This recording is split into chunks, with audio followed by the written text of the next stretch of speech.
2 IBJJF legal ways to pull guard in the gi that are legal for both white belts and color belts, how to do it safely, easily, and effectively. Let's have a look.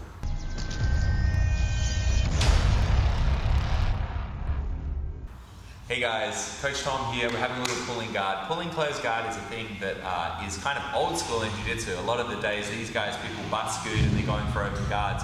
But realistically, the best approach you can have is to use a closed guard, because you can always go to an open guard later, but you at least will make them break your guard. But of course, if you have a longer frame like me, a lanky build in closed guard can be tough to beat. So let's have a look how we do it. So if I'm standing up with Reese here, we'll first have a look at a way white belts can pull closed guard, and then we'll have a look at a way colored belts can pull closed guard.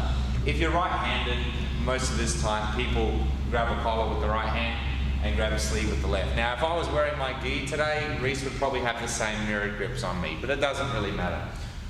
Once I'm here like this, if I'm a white belt, I can't jump closed guard, which means I need to pull an open guard, but I must be careful pulling an open guard. One of the most common mistakes people do is they fall down and they try to put a foot in the hip, but they put the foot in the hip of the guy's free arm side. See, I've got his arm on this side, and I've got his collar, but his left arm is free. So what happens is, as I go to pull guard, he blocks my foot, and now I've pulled myself into a side control or a defensive guard position. So that would be what we would not want to do. So if I have a grip like this, if I'm controlling an arm, that's the foot that goes in the hip. So white belts, pay attention. You're here, you've got this arm, that means that foot goes in the hip.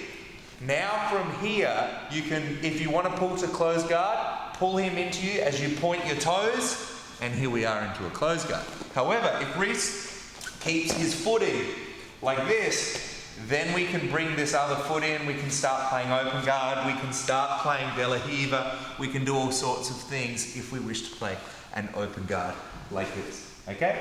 However, if we want closed guard, we have to make sure we put that foot in the hip so he can't block it, okay? Now let's have a look at a way color belts can do it.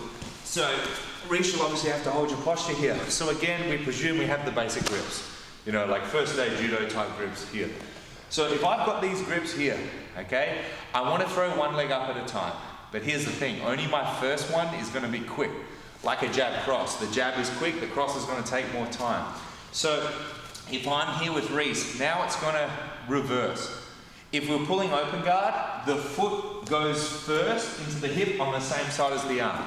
When you're pulling closed guard, which is only IBJJF legal at color belt level, blue belt and up, we're going to jump our leg on the collar side, okay? So this is just a good thing to try to remember. So if Reese, you hold your balance, I'm going to throw that leg up quick, because what I'm afraid of is him blocking that leg, okay? And he blocks my leg and I end up pulling an open guard.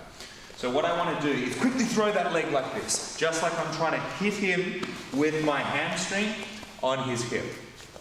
Once I've thrown one leg like this, my hips are going to shoot into it. Like I want my belt, if I had my gi on, touching his belt as my left leg wraps around. But this will be my slower leg. That's why I need to have it on this side. So as I've got Reese here, I'm going to throw my right leg and I make sure my hips connect. Like this. Now from here, two things are going to happen. He'll stay standing, or very likely, we come down to the knees and here we are wrestling from here. Okay? So that's how you would do it as a color belt. So remember, if you're going to jump closed guard, the first leg will be the collar side, here. If I'm going to pull an open guard or pull a closed guard as a white belt, my first leg is going to be on the arm side here, and then I can pull him into my closed guard. So there you have it, guys. 2 ways of pulling the guard.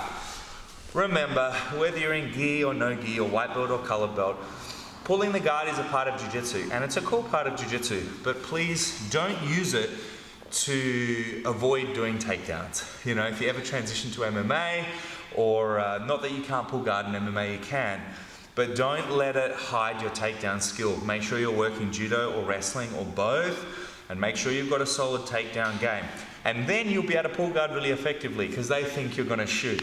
But if I know you're going to pull guard, I can have a defensive stance and really start passing as soon as you do. So don't forget to mix it up. Take care, guys. I'm Coach Tom. I'll see you next time. Thanks for watching the video, guys. I hope you loved it. For more free videos, click here. And if you'd like to get our free Footlock Masterclass, please click here. And if you'd like to help support me so I can help bring you high-level jiu-jitsu for free every day, please click here. Thank you for watching, guys. I'm Coach Tom. I'll see you next time.